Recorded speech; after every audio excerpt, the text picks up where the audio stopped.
If you don't respect the elder or the leaders of the people, kitegeeza you don't respect the people.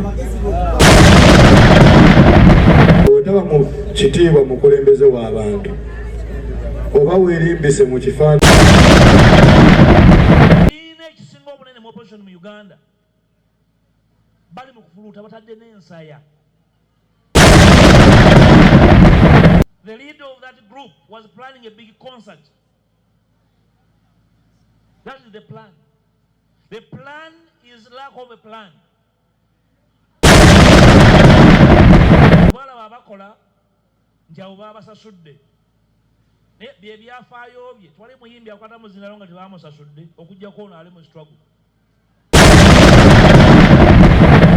Nze nabba akasimu ene mukulu wange yabbayo ebitaano mbu siwe kiri kati bodies of the same feathers owakasimu n'owekido.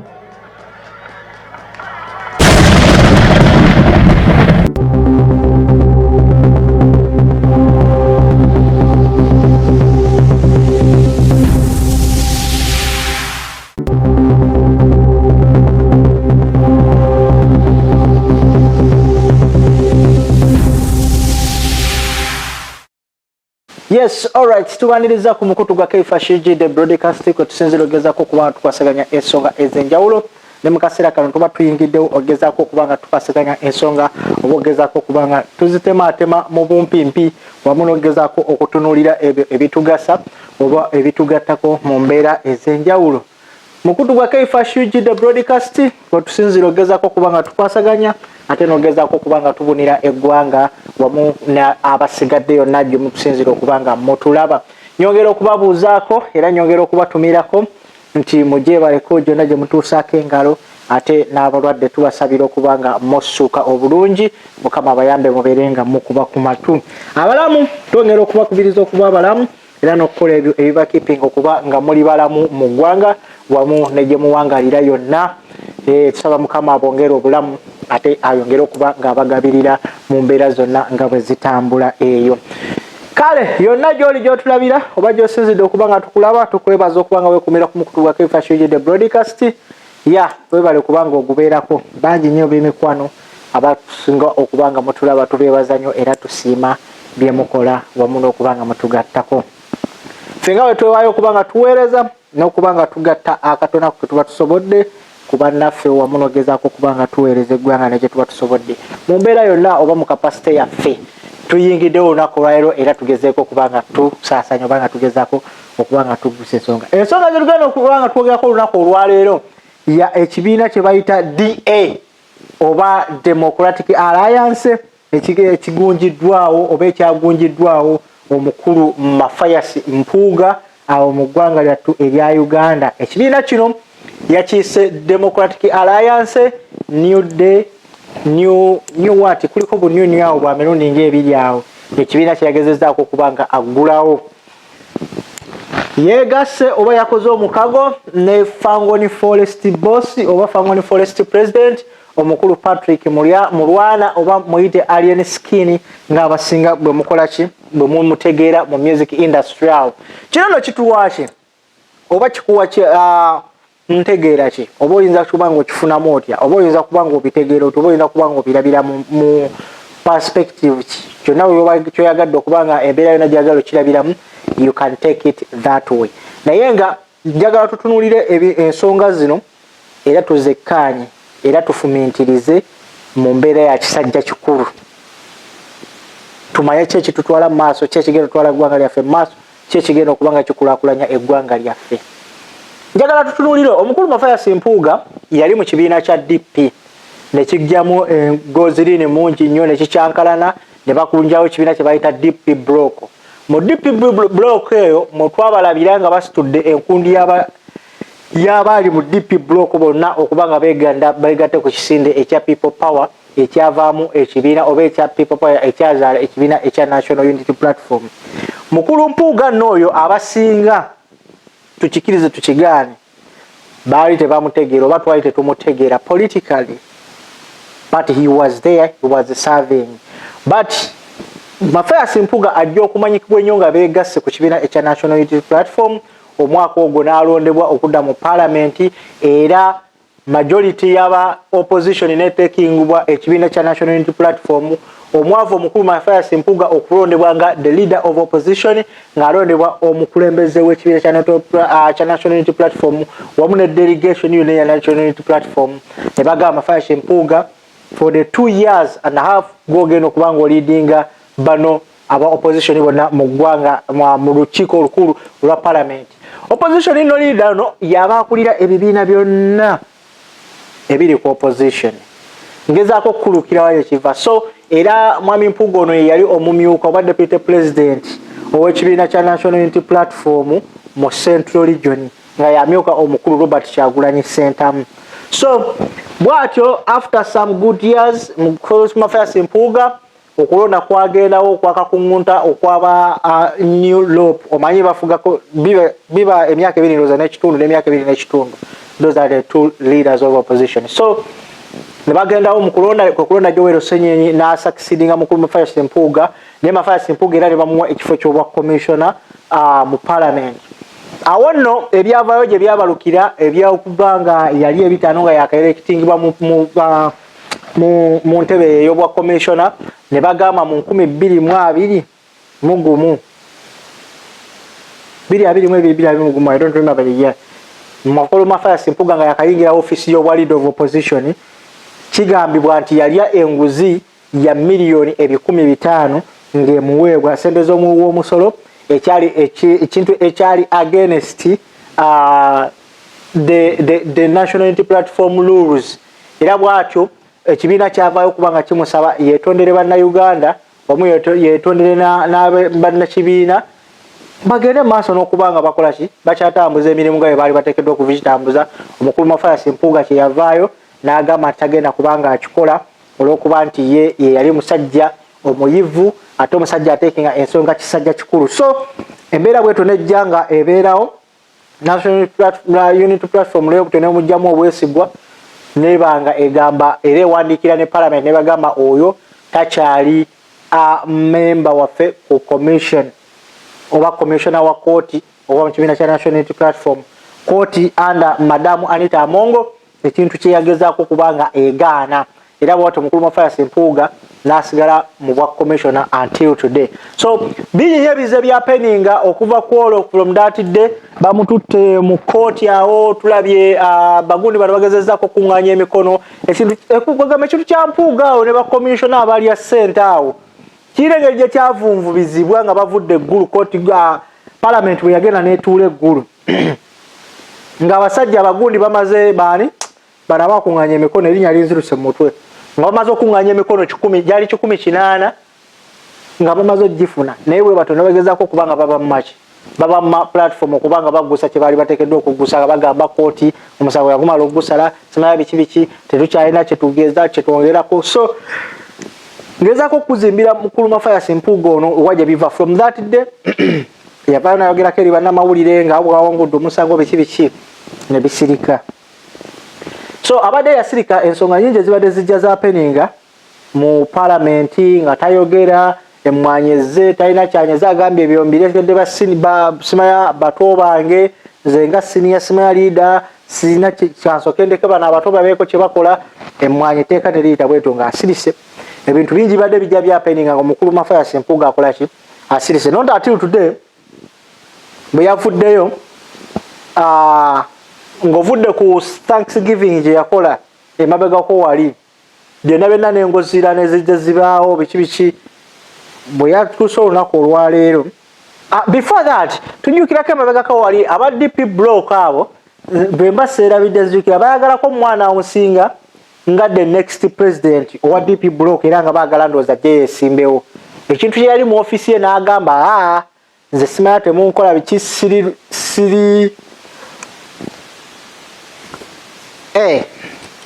so nagamba nti teyali mwetefutefu kubanga agenda mwezi ensonga so nagezaako kubanga akivumirira nagamba ensonga zebaliko bagezaako kubanga bantwalamu siri mwetefutefu kubanga ngenda side eyo. Naye olunaku olwaleero twalabye ate ng'akwatagana n'ekibiina ekyo ekyabaleera kyaba DP block n'abantu of course okuva mu bibiina ebirala bingi okubanga bamwegaseeko n'atondawo kye bayita Democratic Alliance era mwagambidde nti mwe bagenda okubanga oba mwe basinzidde okubanga batongoza chapter empya ey'ebyobufuzi okuli baletinga okuli ogezaako okusomesa abavubuka mu bangi nnyo abagezaako okubanga bawaabwa bava ku mulamwa era kyova olaba nti yagambye yasazeewo okubanga aleeta on board omukulu Patrick Mulwana oba Alien Skin bagezeeko okusensitizinga abavubuka abo abaabula okufuba okulaba nga badda ku nnono gye bateekeddwa okubanga baddako nga batambuza ekintu ekyogezaako okubanga batambuza struggle ey'okuggyako nakyemalira.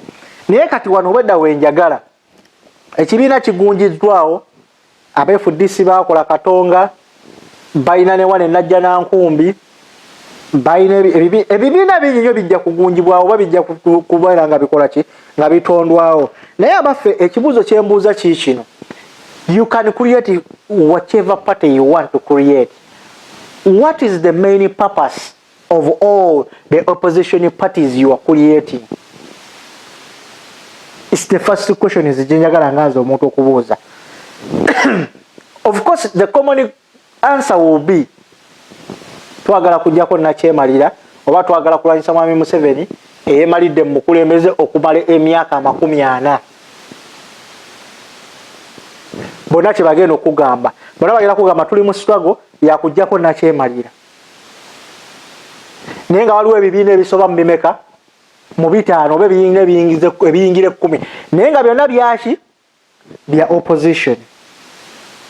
Wano kabusiru wakuviiramu gwena omuntu ali yategeera nenkusaba oyimirye ku mavivi gotegeere omanye ki kyoyagala omanye ki ekyokusalawo.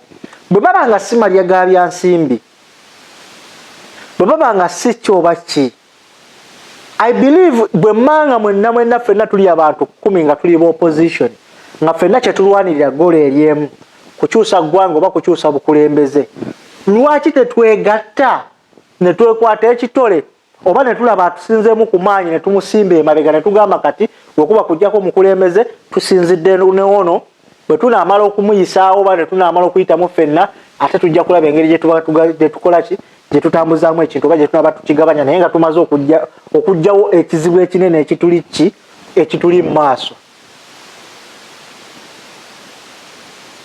Nti essaawa zino baali badde batunula ne bamanya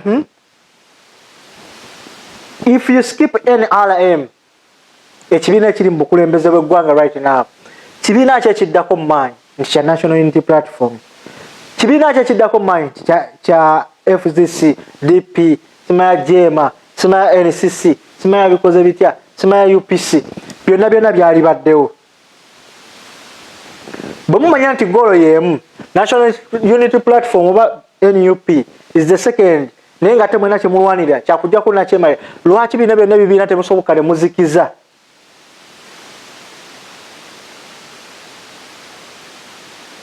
Ne musimba emabega w'omukulu Robert Kyagulanyi Ssentamu oba ne musimba ne bw'ataba Ssentamu kati nga olaba mwami Besigye yaliwo ti ne basimba emabega wa mwami Besigye at least n'amala kufeyiringa ne mutuula wansi ne mugamba nti gundi ggwe omwaka oba okulonda okwaggwa ffenna twakuli mabega twakusapootinga mu mbeera yonna gye tulina twakozesa amaanyi gaffe gonna ge tulina naye watuyiwayo mu nsonga bweti ne bweti oba bagezaako okuba nga batubba mu nsonga bweti ne bweti tukulabye nga tokyalina potential kati katutekewo omuntu bwati ate naye tumusapootingemu tukole ki tulabe oba ensonga eyatugana luli ne luli gyali bweti ne bweti naye nga wali capable okuba nga ogusa kino katukuzeeyo omulundi guno tukole ki tulabe. At least bino ebibiina ebisigadde muleete ba MPs ba LCs ba LC1 councillors ba councillor ba LC5 ba mayor ba division bonna mubaleete. But when it comes to a person who is going into a race of a president, at least mwenna musekendi ng'omuntu as the all opposition party okulaga nti muli ekintu kimu mwenna kyemulwanyisa mukola ki mukyetaaga nti kujjako mwami Museveni kumujjako naye nga mwenna mulayininze mabega wamu kumanya bino byayagala buli omukeera kumaca ne mugunjawo party empya ng'aba opposition kati wembanga nze mukulembeze nange ngamba laba bano abasiru kubamba mmanya nti mulimu abantu abakkiriza mu Mpuuga abagenda okwetemako ku National Unity Platform badde ku Mpuuga Kitegeeza buli kibiina ekigunjwawo ne singa ne Joel Ssenyonya akera ku makya n'atondawo ekibiina ekyo kyenava ku NUP. Kitegeeza naye ayina ennamba gy'agenda okutuula ku NUP. Okitegeera kitwale nti buli mukulembeze wonna waali nga yakera ku makya n'alondebwa abantu, buli wava ku kibiina ekimu n'agenda n'abaako kyakola ayina ennamba gy'atuula ku kibiina ekyo yagala gaana akkiriza lekayo. Kuba tukkirize tugaane buli muntu alina abantu abakola ki abamukkiririzaamu. Yes, mukulu Mpuuga olina ekintu kyewatuula ku NUP. Nabo bonna bazze bava ku NUP balina ekintu kye bagituulako ennamba ekola ki ekendera, simply because namwe mulina abantu ababakkiririzaamu. Naye tukikkiriza tukigaane. Genda Masaka komawo, tambuza bigere walula kabina. Mpuuga as of now togeza ne weetantala n'olangirira nti 2026 ogenda kujja ku bukulembeze bw'eggwanga Uganda. Unless nga naawe oyagala kugendako mu byafaayo by'eggwanga Uganda ng'omuntu eyali yeesimbyeeko ku bukulembeze bw'eggwanga nga bw'olaba Bakatumba nga bw'olaba baani. But otherwise if it is not that, toyinza kuyingira reesi y'akalulu kajja n'okawangula. Ne bw'oba mugezi otya, ne bw'oba oyogera oluzungu olwenkanawa, ne bw'okola biki, lwakubanza mulimu ekinsesa abantu bamanyi balowooza nti okwogera oluzungu ennyo kwe kutegeera. I always tell people nze ne bwe mba nkubye embogooli n'aseka nze nkutunuulira butunuulizi, because this is not my language. Luno lulimi si lwange. Nga bwe ngera ku makya nenyiga Oluswayiri, bw'oyiga Oluzungu, nga bw'oyiga Olusoga, bw'oyiga Oluzungu, nga bw'oyiga olulimi olulala lwonna lwonna. Kiri nti gw'oyogedde naye asobola okutegeera kyokola ki ky'omugala. That's enough. Kimala. So mukulu Mpuuga wamma nze njagala okugezaako okuba nga nkutegeeza ebigambo bino nti byonna mwali bikoze naye mwali tunuulidde main course y'ekintu kye muliko nti twagala ki. We need change in our country. How many people or how many political parties, opposition political parties do we have? Between opposition party nga 10. Imagine opposition parties nga 10 zona zile baletinga kujjako omuntu atya omu 7. Kati why don't you join hands? Ne mulwanira omogezako kubanga mulaba mutukiriza ekiroto yomwe kola ki kyemwetaaga. Kubanga yembanga mugamba muli baletinga kintu kino kujjako na kyemalira bwetalo na sente za mwi wa musolo obanga ddala kituufu temwetaaga sente za mwi wa musolo, kiki ekibagunjisaawo pate empya. Kuba pate eyo singa ekera ku makya nekulyetingibwawo ne bajja approvinga ekibiina kya Electoral Commission ne kijja approvinga nti Democratic Alliance is now a political party in Uganda. That means naye eba egenze mu mbalirira ya gavumenti oba mu mwaka gw'ebyensimbi, kitegeeza nti Democratic Alliance nayo erina okuweebwa portion yaki ya sente ng'ekibiina kya political party, kubanga kiri mu mateeka. Buli political party eri registered ng'erina ennamba y'abantu ne weba erina omubaka omu mu parliament erina okuweebwa portion ya sente mu mwaka gw'ebyensimbi nga guggwako. Oba okifuna kyetegeera. So kati gwoba ogamba nti mulwanirira ddembe ly'abantu, mulwanirira kugattako ku bantu, lwaki temukomya okugunjawo ebibiina ebyekisirusiru oba ebibiina ebitagenda kubanga bigattako, wabula ne mujoyininga hands? Bw'olaba ebiri e Katonga, simanyi najja nankumbi FDC yawuddemu, kate naye yagala kunjawo kibiina kirala, Mpuuga DP Buloko naye baagala kibiina kirala DP Weri, kwegamba n'olaba nti ebibiina byonna bivuddemu sub political party. Big political parties, they are created within a political party. DP Buloko, DP Democratic Party, evidemu DP Buloko, evidemu Democratic Alliance. What nonsense is that?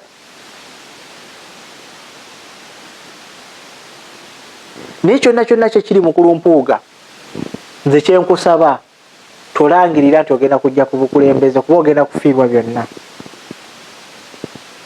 Ogenda kufiirwa byonna. Walikomawo nga MP and people still believe in you ne bakulonda olw'ensonga ezimu oba endala. Kyesimanyi nti kitaasoboka kubanga a lot has happened. Bintu bingi nnyo bituuseewo nga Mpuuga omuntu okutese ku ttaka ng'era omuntu alaga ng'era kituufu ng'omuntu alaga nga bwe bagamba mbu walya. Oba okitegeera, emmwanyi nejja n'okola reckless statement mbutulese abamu kwabo bajuniya baffe nabo babyeko bafune obwogerero oba bafune we bateeseza. Naye ng'okimanyi oli Muganda, oli mu Buganda, oyinza n'okubanga emmwanyi yakuweererako, oyinza n'okubanga bingi ebyetaagisiza okubanga ebiyise emikono gy'oba oluusi nga bibadde byekuusa ku mmwanyi. N'ojja etteeka ne lisomebwa, n'ojja etteeka ne liyisibwa nga olaba buli kimu ne kiyitawo ne kigenda kityo.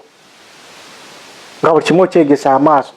Kiteezi nejja n'otabaako ky'okola, n'otabaako ky'oyogera, n'otagatta ddoboozi lyo ku basigadde, nayo ne lijja ne biyitawo. Bintu bingi nnyo ebizze byapeninga nga mukulu Mpuuga ojja sitootunula butunuzi. Katugambe obadde watuula bbaaka ng'oli mu kufumintiriza ogezeeko gattagatta ofumbe ky'onaaleeta nga bwe wayogedde mu statement zo ti omanyi mbadde ntudde nga nfumintiriza bangi babadde balinze balabe ki kyenkola ki kyenzizaako, naye kati kino kyengenda okukola ki okuba nga nzizaako. Kangezeeko okuba nga mbafunira wano ku ddoboozi ya mukulu Mafayasi Mpuuga nammwe mumwewulirireko byabadde nga ayogera naye ensi eno. Naye nga nze kyenkugamba nga eyayita senior leader, ng'omusajja eyagezaako kubanga yasoma ng'ekintu walibadde okola ekintu kimu, kubanga ogezaako okugatta ku bannayuganda wamu n'obugezi bwo nga bw'ogamba nti oli mugezi, ng'obuyigirize bwo bw'ogamba nti oli muyigirize, n'ebintu ebirala bingi. Okitegeera? Saagala ate munkyankalanye nammwe. So bingi nnyo ebituukawo, naye nga kyekusaba mukulu Mpuuga nga mmwe abamu ku bantu abakulu walibadde osinziira ku ebyo n'omanya ki ekyokuzzaako. Okitegeera? Ngezaako okunoonya mukulu Mpuuga.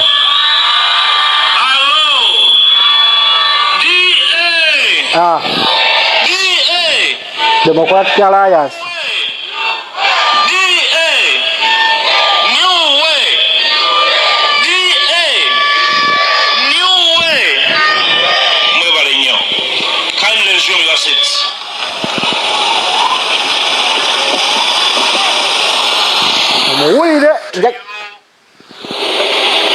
Fellow countrymen and women gathered this afternoon today, a very special day. Njagala weewulirire ku bigambo Mpuuga byayogera oba byagenda okuba nga ayogera on his introduction nga our speech ye nga introducing ekintu ekipya oba nga introducing ekintu kye bayise DA Democratic Alliance New Way.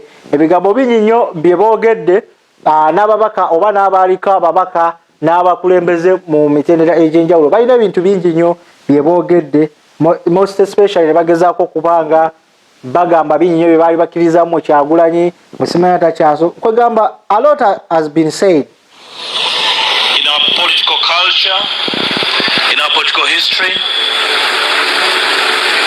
redefining our journey to an enduring democracy this afternoon. It's my singular pleasure and honor to welcome you and appreciate you for turning up in these huge numbers, albeit on short notes. Very welcome all of you, countrymen and women.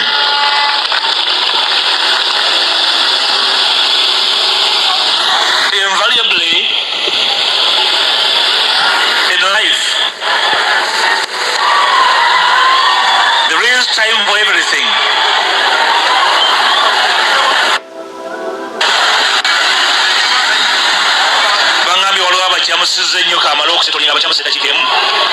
Then I will resume with my communication.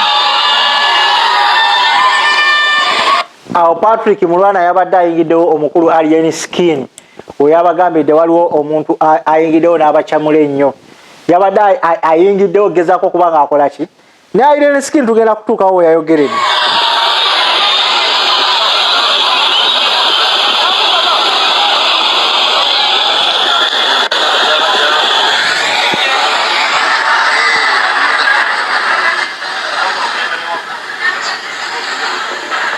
Please come Can you entertain us in this interview as we wait? Sure.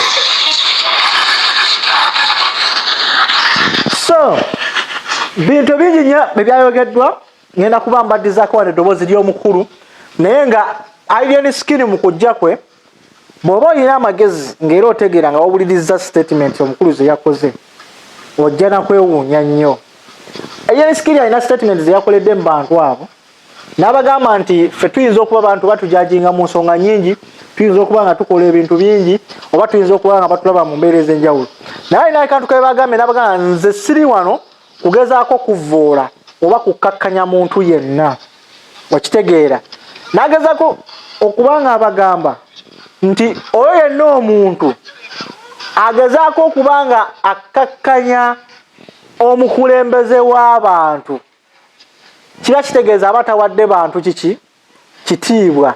Omukulembeze w'abantu ffenna tukola ki omukulu Robert Kyagulanyi Ssentamu. So kagamba there was a lot which was said on this function, ebikwatagana n'ebitakola ki n'ebitakwatagana, naye ng'ekikulu kiri nti tewaliiwo mulamwa, tewaliwo mbeera yonna egenda kuva mu kino. Omukulu Mathias Mpuuga kino kiwatandise kigenda kukusala ate eneringa entandikwayo ey'okuba nga ogenda kugwa, ey'okuba nga ogenda kukubwa ekigo n'okuba nga togenda kudda ngulu politikali ng'omukuba politician ababadde abalungi mu kuanalyzing ensonga mu kuba nga oli lawyer nti wasoma lo, kino kigenda kukuba ekigo politikali ojja kiwulira kubanga oyinza okuba nga oli mukugu mu byamateeka, oli mukugu mu politics, naye ate obadde mwana mupya mu maaso g'abantu. Abantu bayizawo okutandika okuba nga bakumanya. Kati njagala muwulirize omukulu wa Bobi Wine bye yabaddeko ng'ate naye aleekaana. Emyaka 30 egiyise nafuna akawala ewaka ewange bakayita Rachel, kajja otukolera nga kawusi gbogaalo nenkabuuza nga kamaze otukolera emyaka 3. Rachel, otoyinayo kintu kirala kyosobola kukola? Nenkabuuza tosobola kusoma? Nekasiriikirira nekanga ndi nsobola okuddayo mu ssomero. Rachel neŋŋamba mukyala wange n'amutwala ku ssomero ne bamuwa mu P7, yali yakoma mu P5 n'asoma senior 1 2 3 4 n'agenda mu senior 5 n'agenda mu senior 6. Rachel n'agenda n'asoma diploma. Rachel bw'amala okusoma diploma n'afumbira omusajja oyo akulira ekitongole ekinene mu nsi 20 ku lukalu lwa Afrika. Emyaka gino gyonna 10 babadde babeera mu Lavington mu Nairobi, kati babajuludde bali Pretoria, South Africa. Nategeera luvannyuma nga maze okuweerera Rachel nti bamuzaala mu misaali mu constituency ya Honorable Mpuuga. Kyabamuzaala njagala babuuzaayo ekibuuzo mu abampuliriza. Rachel osobola okutuula naye n'okola olukwe lwonna olukuba Dr. Bobi Wine wansi? Basema ne banyabo abali mu gavumenti eno be basomesa Lubongoya, be basomesa Katana, kaakano Katana nti alwanyisa Museveni. Muli baloge mu abampuliriza. Mumbuulire ekintu kimu, Museveni, President Museveni yakola ki Katana, yakola ki Lubongoya?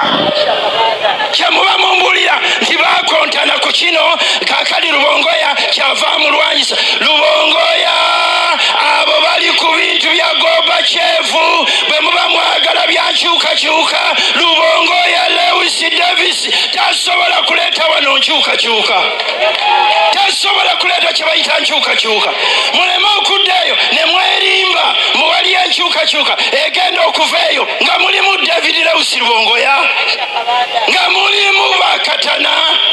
Ekyokusatu ekinkontanya ekinemesa okukola n'abantu abo kwe kuvoola abakulembeze, obukulembeze obw'ennono, obukulembeze bwa Ssaabasajja Kabaka, n'ovuma abantu n'oyagala oteeke wansi buli muntu yenna. Mbuuza ekibuuzo, Kyagulanyi oyagala kufuuka kabaka wa Buganda? Oyagala kufuuka katikkiro wa Buganda? Kyagulanyi buli kifo kyonna okyagala. Twakukkiriza otukulembere ne buli kifo kyonna okyetaaga basebo ne banyabo ensonga nina 10 olwaleero nsazeewo babulirako 3 bwe mundaba nga nze sitambula nabo ebyo byebiŋŋaanya okutambula nabo ekyokusatu nze si be bandeeta mu bye bayita struggle Kyagulanyi yansangamu nga ndi mu struggle nja kubeera mu struggle paaka lwenaafuna kyemanyi nti kyekigenda okuyamba bannayuganda era nammwe njagala bagamba muleme kubeera bati ekyokutya eyo si nnono yaffe njagala okwebaza mukama olunaku olwaleero ti omukulu gwe bayitawo nale mu masaasi Mpuuga nsamba omutendeke obulungi asazeewo okukkiriza otukulembera mu kintu kino ffenna we tugenda okwekuŋŋaanyiza kye bayita Democratic Alliance kifuuke ennyumba buli muntu yenna wasobola okukola ki wasobola okuyingira njagala kumaliriza bwe nti abakimanya kabonera we muli wano muyimuke buli wakimanya kabonera muyimuke kale ne bwe tukikomyawo ndowooza muwulira ekigendererwa ky'abantu bano ti instead of okubanga bagamba nti bazze kubanga balibaletinga oba bazze kubanga bagezako kubanga oba bazze kubanga bagalekawo enkyukakyuka etabaddewo ne mwami Robert Kyagulanyi Ssentamu naye ate boogera bino byonna ng'emmundu instead of ogitunuliza omuntu gwe bagamba alina gwe balwanyisa okuggyako nga nakyemalira omukulu President Yoweri Kaguta Museveni ate munnaaye bo bagikwata bagyolekeza eryani Robert Kyagulanyi Ssentamu. Kino kikulaga nti bw'otunulira opposition yaffe ng'eyaggwanga lyattu Uganda munnanga ate beerwanyisa bokka na bokka tebalwana gezako kubanga balwana okulabika nga bajjako mwami Museveni wabula balwana okufuba okulaba nga buli omu agetinga known oba buli omu ogezako okubanga omanyikwa wawooli okitegeera nti kati bw'otunuulira omukulu ono Abedi Bwanika nti ye ayogera ekintu kimu bibiri mu statements ze waba aweereddwa omuzindaalo okwogera nze sirya bisiyaga abantu ba NUP bali ebisiyaga nze sivoola Bwakabaka abantu NUP bavoola Bwakabaka ne weebuuza ng'omuntu omukulu ategerera asengeka ensonga bwe bakeera ku makya ne bakutuma ne bagamba mwami Abedi Bwanika tuweetereyo statements 2 omukulu Robert Kyagulanyi Ssentamu ng'omukulembeze w'ekibiina kya National Unity Platform ze yali akoze nga voola Obwakabaka bwa Buganda tazirina wabula ajja kugamba bakulembera bavuma Obwakabaka bwa Buganda bakulembera bavuma Katikkiro oyo awagira ebisiyaga bye bintu byagenda okukulembeza naye nga weerabidde nti nakyogerako era nekugamba nti omukulu Robert Kyagulanyi Ssentamu talina monopole ku buli muntu awagira ekibiina kye n'abasinga actualize kuba nga tabamanyi nga abalaba ku mutimbagano okeera ku makya abantu abo ne bavoola Obwakabaka bwa Buganda oba ne bayisa mu Katikkiro amaaso it's not his orders era muwulira ng'agamba nti era ebiseera ebisinga waba ayogera agamba tukivumirira okubanga abantu bano bakola bye bakola naye ate munnange nti sinze mbatuma ate sibalinaako olukisa weewaawo nti nabo bafuna okunyigirizibwa olw'okulaba ebyo ebitagenda bulungi mu maaso ne bafuna okunyigirizibwa mutima ne bagezako ku-exercisinga ekyo ekibaluma mu ngeri gyonna gye bakoze eki byabagadde okuba nga baki-exercisingamu. Abaffe abavaayo ku mutimbagano bonna ne bavuma nga bavuma ku lwa mwami Museveni. Mwami Museveni alina enteekateeka gy'akola nabo oba ekibiina kya NRM kirina enteekateeka gye kibateerawo ne kibaga kati twabagulidde social media twabagulidde data mugende muteeke ku masimu muvume buli atawagira kibiina kya NRM. Buli muntu ye-exercisinga kikyayagala okubanga ate-exercisinga mu ngeri ye. Teriyo muntu n'omu awagira muntu kuvoola Bwakabaka bwa Buganda oba kuyisa mu Kabaka maaso. Never. Naye ate omuntu akola ekyo kyenna togenda kuvaayo mugambe lwansonga ajja kugamba simu yange ekimu kyekola kikola ku lwanyi wadde omukulu ono Bwanika bo bakituuma Robert Kyagulanyi Ssentamu mbw abo bantu be oba olusi yabatuma oba kinaki Aina statement gyakoze era mugiwulidde nti bulijjo twayina dda akaseera kano mwami Mpuuga atukulembere. So eimu yaabwe yonna yakusonga wali eri mwami Mpuuga kufuuka presidential candidate 2026. Nze nno ne mbagamba mweyongera okwenyweza n'okwesabira. Kuba race gye muyingiddemu si yakeera ku makya genda kulondebwa mu kibanja kabonera, si yagenda ku makya kulondebwa mu kimanya ky'abakuza, si yagenda kukeera ku makya kulondebwa mu constituency emu. It's a national issue. Gwanga lyonna as in Uganda. Kati gwe mukulu Mpuuga oba obadde omanyi nti bakumanya Masaka ne Kampala. Uganda osiweekoma. Uganda nene. And you need time. Kubanga olina ewantu gy'ogenda okutuuka eyo mu mambuka nga mwami Mpuuga teri akumanyi. Oba olaba ffe twakakumanya wano ku kisanja Robert Kyagulanyi Ssentamu kyavuganyizzaako. Nze kwe nkutegeeredde ate ng'obadde mukulembeze nga gy'oli. But I've got to know you. Mu kisanja Robert Kyagulanyi Ssentamu kyajjidde okuba ng'agezaako okukola ki? Okuvuganya ku ntebe ne mukuliraddinga ekibiina kya NUP. Ffe kwe tukutegeeredde abasinga. N'abakulembeze abalala bangi nnyo. Oyo mwami Bobi Wine ye I will say as people always say nti is a political failure. Kubanga avuganyiza ku ntebe y'obukulembeze emyaka. Naye nga tetayitanga yadde okwesima kwa LC bwali bwamugana. Ebyo byagamba nti aba NUP oba Kyagulanyi si yeyandeeta. Banaye ebiseera ebimu twogezeeko ku mazima. Ate tuyiga oku appreciating abantu n'ekyo ekitono kye baba batukoledde. Mukulu wa Bobi Wine amazima gali nti singa tekyali kibiina kya National Unity Platform tewali muntu n'omu yali ajja kukuwa kalulu. Ate era tewali genzeeko mu gundi mu parliament. Mukulu Mafeas Mpuuga bino bantu bangi babyogedde era bajja biddingana nga buli kaseera. Amazima ga Katonda mugulu emyaka gye wali omaze mu DP, emyaka gye wali omaze nga weesimbyewo, ebbanga lye omaze mu parliament. Tewaliwo muntu n'omu yali akulabamu obusobozi kuwa ku leading opposition party. Oba kuwa wa commission, oba gezaako kubanga balina ebifo bye bakuteekako. But byonna bituusewo ku mulembe gwa mukulu Robert Kyagulanyi. Azze akutadde mu commission, azze akwada obwa leader of opposition, azze afude deputy president, azze akuintroduce nze bantu balala bangi. We got to know you mukulu Mpuuga through Bobi Wine. Tikirize kigane. At least oyinza okubanga omusinga politically. Nga n'emyaka omusingako. Nga n'obuyigiriza omusinga. But you need to appreciate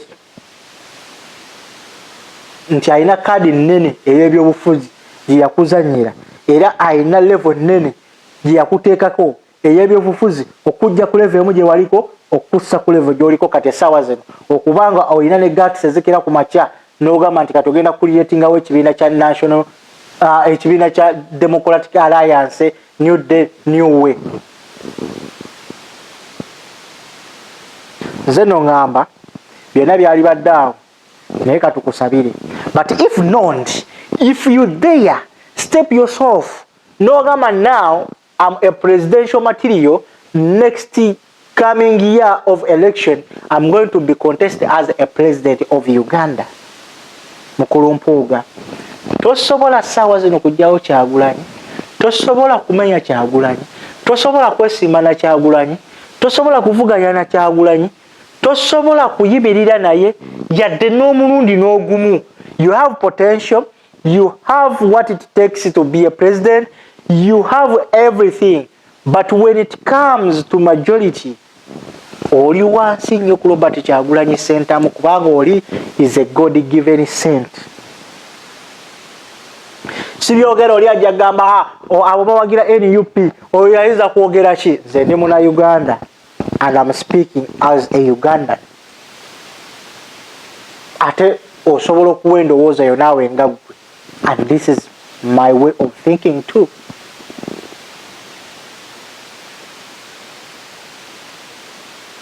So Democratic Alliance katubasabire nga mwegatiddwako omukulu Alien Skin oba Patrick Mulwana n'omukolo mwagutaddeko ku kiwandiike kye kyateereddwawo katusuubire nti kinaayota bulungi. Before nga tetunaba kuggalawo njagala kunoonya wano speech y'omukulu Alien Skin olire ebigambo bye yayogedde before nga sinaba kugenda wala.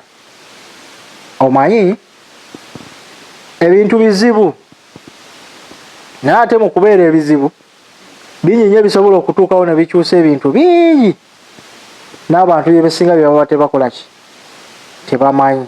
So abantu abasinga mwali badde mwesiba bbiri. Otherwise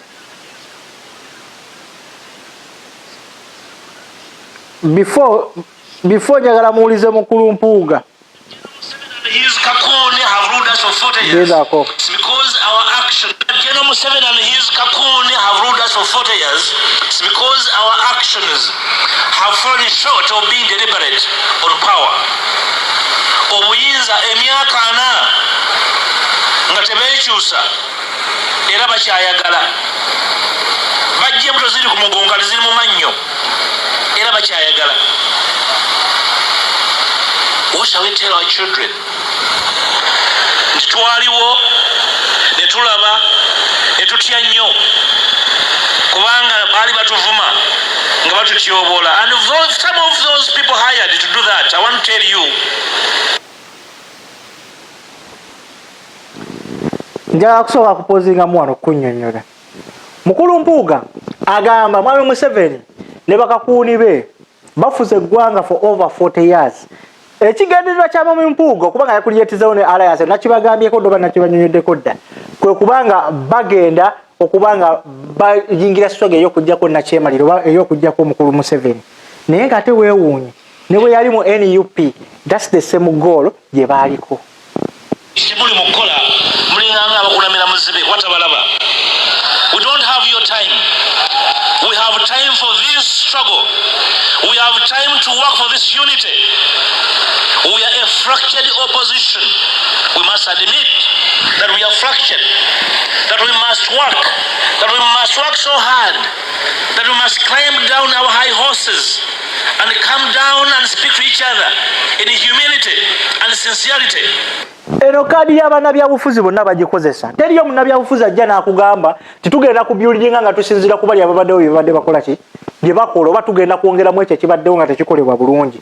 Buli munnabyabufuzi yenna ajja nga akugamba eno epate egenda okubanga esinga tulina structures ezigenda okubanga ziri baletinga okubanga tufuna obwetuwaze mu ggwanga lyaffe.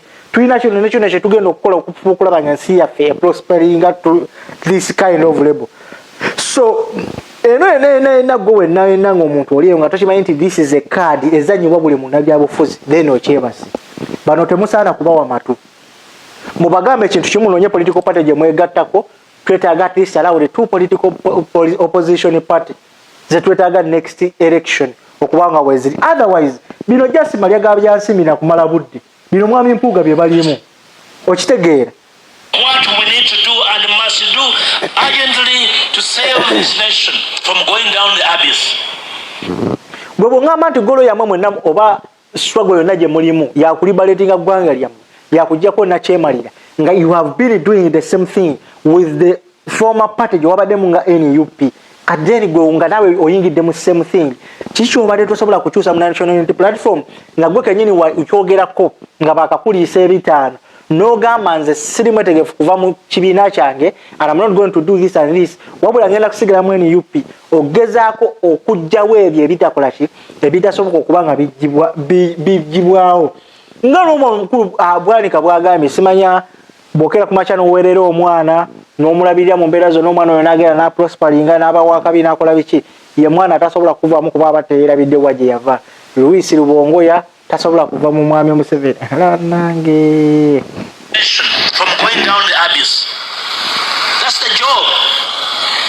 The DA must rise to the promise of our independence. We must give hope to the workers, to the people. The DA must rise to the promise of our independence. who are struggling to sustain this country. We must give hope to the teachers who are struggling to keep our children in school.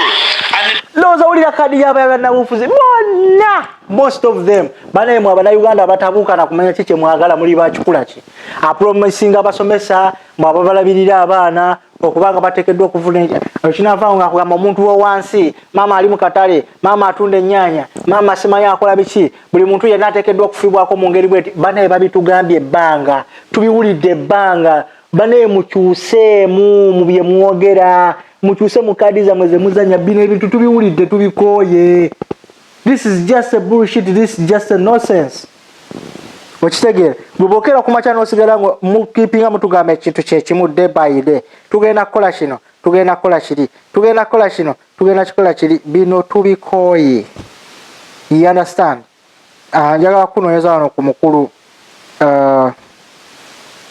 omukulu wa Fangoni then tunoonye oba tuggalewo show y'olunaku olwaleero. Alien skin aliwo ye ya kunoonya na alien skin speech where mama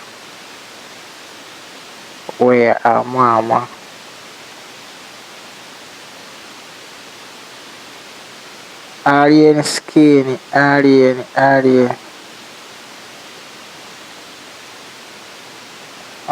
aliwo nga simulaba mu video zange zasevingiddwa.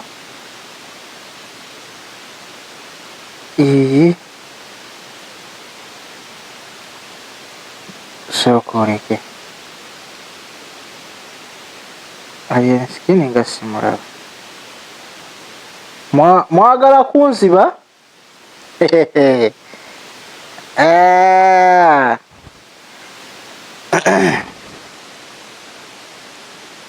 naye nga byebyo mulina okuba nga mwegendeza kaadi z'obufuzi z'abyabana b'obufuzi ezizanyibwa ebyo abasomesa mu ddwaliro temuli malagala biki ebyo bannaye tubiwulidde. Twetaaga okukola kino twetaaga okukola kiri twetaaga kino simanya kino nekino tebakirina kino nekino tebannakikola byonna tubiwulidde. Kati yesawa mukyuseemu kadi ze muzanya tuzikooye. Njagala wano gundi ya alien skin naye ani anduga nga sigiraba nagisevinze anange. Where did I save it? I'm not seeing it. Naye nga bwe nkanoonya wano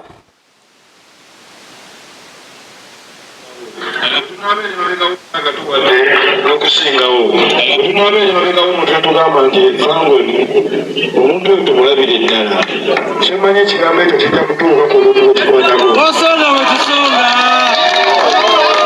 ogamba tekudda bino si byakuyimba kubanga obubaka obw'amakulu tubuyimbye enyimba ne muziwulira ne mutakitegeera abamu ne bawuliramu ndongo ne bazina abamu ne batawuliramu n'abuuza kati binayimbye biki kitegeeza tulina kirasi meka 3 kutukiranga ku makya saba nnyo Katonda amagezi okumanya n'okutegeera tolina muntu yenna ng'ogenda kuvunaana yadde okwasa obulamu bwo okujjako fe abaana babavuddeyo nga tulaba tuli bulungimu tugamba naffe ebirungi tubyagaliza abalala naye ng'olumu tubasudira naffe tetuli buki bulungi. Alien skin lwakuba speech y'embuzi ennamba should we use English oba tukozese luno kuba nze benkiikira mu bamanyi kimanyi Oluganda balumanyi nnyo kyambukisa nnyo leero abaami bawanogoka platform wet okuyimirako oneeno nga active politician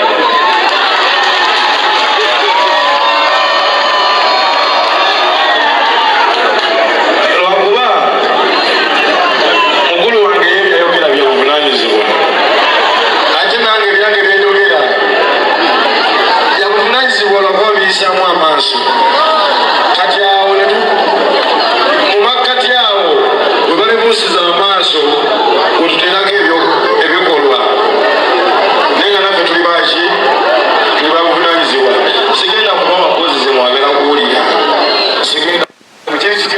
omukulu Allen Skin